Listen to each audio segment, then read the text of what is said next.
3 keys to finding your peace in an angry society. This is Ron the Dream Roper. Okay. First of all, if you're going to keep your peace, you got to find it first, right? So we'll delve into that a little bit. But, as a senior, I am a senior, believe we have stuff we've learned in life that we can pass on to future generations, but I'd also feel good about if we can help fellow seniors and have a better lifestyle. So let's talk about how to keep your peace. Lord only knows there's enough people losing it, right? So why today is everybody so angry?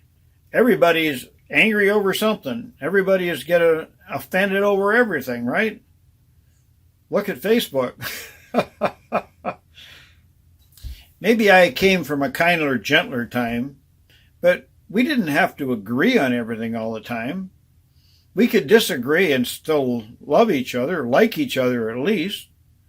I mean, you don't have to think like me. It would be a boring world. I mean, we're all created differently. Our DNA structure is unique to us. We are meant to be unique. So to start with, you got to be you. And if you're going to be you, you got to let everybody else be them, right? What do you do today if you find people with a different opinion? I mean, an obvious thing is Facebook. What do? Unfriend them? Comment and fight back? Or you ignore them? That's on Facebook, that's about 3 choices. But again, it's the choice, right? It's a choice for you to make. I've never seen anything more divided than America today. And basically, it seems to start with politics, but it goes into everything else. It's almost like, in my way I look at it, it's almost like any book you read, any successful book, movie, or whatnot. It's like the classic good versus evil. It's just today we don't agree on what's good and what's evil. And today, it's everyone's preaching tolerance. Unfortunately, does it seem that way to you? That the people that preach tolerance are the most intolerant of someone else's opinions that are different from theirs, right? Go figure. What is the truth? It seems to differ with different people. I'm a conservative Christian. There you got it. Hey, there's 2 things that is politically correct to hate today, right? Just read the media. So, now I have friends who are liberals. I have friends who aren't Christians. And many of them are both, right, at the same time. So, what do I do about that? Hey, they're still friends. And I've got friends, and it's mostly my older friends, that I can disagree with agreeably. In fact, hopefully both of us can find humor in it. I prefer to respond with humor if I'm looking at something that's totally illogical to me. How about you? And another thing, back in the days when I was younger, and I was always right, I could give my opinion on everything. But maybe as I'm getting older, I'm getting stupider because I find that I'm not always right. How about you? And speaking about being right, as I matured as a Christian, what I learned was that my opinion wasn't what's important. And it turned out the only opinion that is important is God's opinion. What does He say? So I have to bounce my beliefs and my opinions against what He says in His Word, because there you have truth. Now I know I'm going counter to the common culture today where everybody believes that their way is truth and your truth is your truth and there are many different truths. Let me tell you, it's a lie from the pits of hell. The only real truth is God's Word, not what you believe and not what I believe. Today I find, you're allowed to disagree with others as long as you don't disagree with their opinion, right? So, tolerance, as we talk tolerance, coexist, out the window, right? Okay, back to it. What is the answer?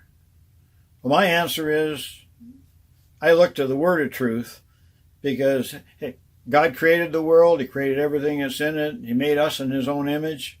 He must know something that we don't know, right? So I'll go with his word, his opinion. But I know not everyone's going to agree with me, but that's okay. We can disagree agreeably, right? That good?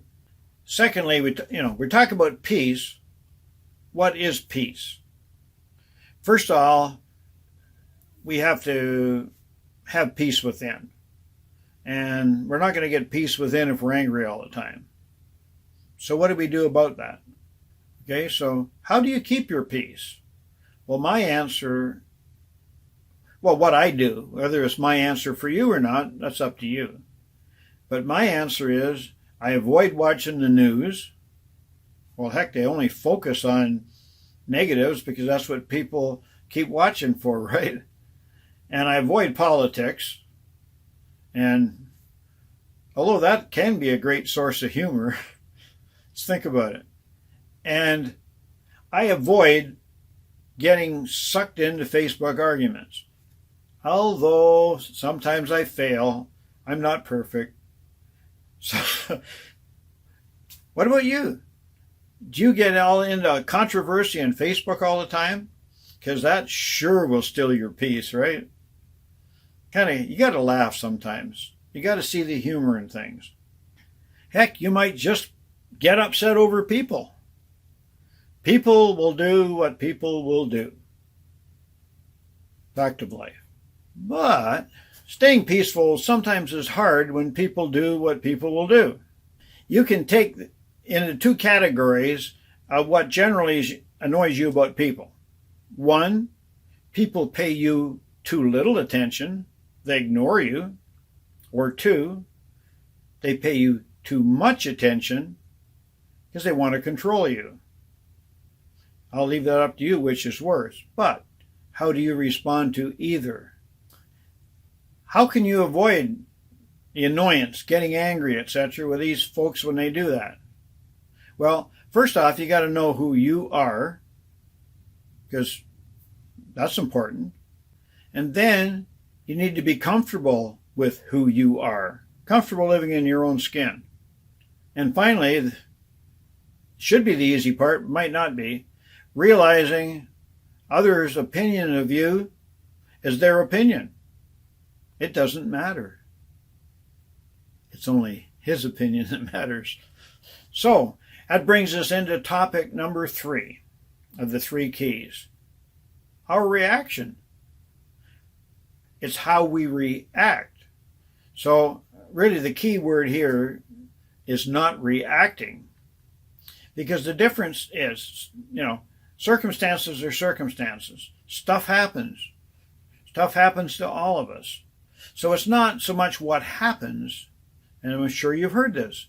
It's not so much of what happens, it's what you do with what happens, how you respond, how you react. Let's say how you respond. React generally means that you've overreacted, right? Let's look at a couple simple ways. We all drive, right? You're in traffic, somebody cuts you off. That can sometimes gender a response from you. People cut in line in front of you, either on traffic or physical. That kind of gets a response at times. So how do you avoid this? And then we're trying to get somewhere, we're trying to do something, and people kind of get in our way. The bad news, they don't know they're getting in our way. And we get all upset over what somebody else is doing who is oblivious to what we're trying to do. So let's calm down a minute. Let's count to 10. Let's not get upset. Let's understand that people are people. They're on their own agenda. We're on our agenda. And our agenda should be to remain peaceful. Now, are there certain things that should make you angry? I believe there's such a thing as righteous anger. But most times, anger is neither right nor righteous. Okay, someone offends you, annoys you. So rather than jumping to conclusions, because it may be your opinion or impression of what they're doing, why don't you give a chance to explain it, and that will help calm you down. Say, I don't understand what you just did or said. Can you explain that? Because it made me feel yada yada. That will defuse the situation for them and you, both generally. It could be as simple that you didn't hear them. Can you ask, hey, can you repeat that? I don't think I heard you right. And another one that could very well work for you is, I never really thought about it that way.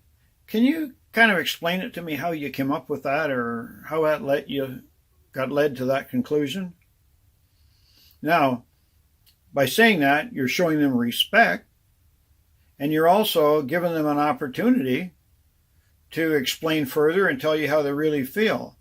So that helps you, get away from differences of opinion right there. Most of the times it's a misunderstanding anyway, right? Let's summarize.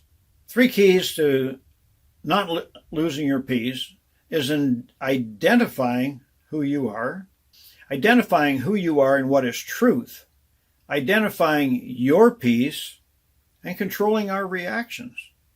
Let's face it, as seniors, we're expected to be more peaceful, not necessarily more placid. By protecting our peace, we're being a role model to others on how to keep their peace. Now, my role model is Jesus. You'll have a different role model perhaps, but a role model nonetheless. In fact, I believe that we're not going to have peace in the world until the Prince of Peace comes back. But while we're still here, I am wishing you a life of peace and joy and abundance. Blessings upon you, Ron McLean, the Dream Roper, empowering you to lasso your dreams of a vibrant retirement lifestyle. DreamRoper.com.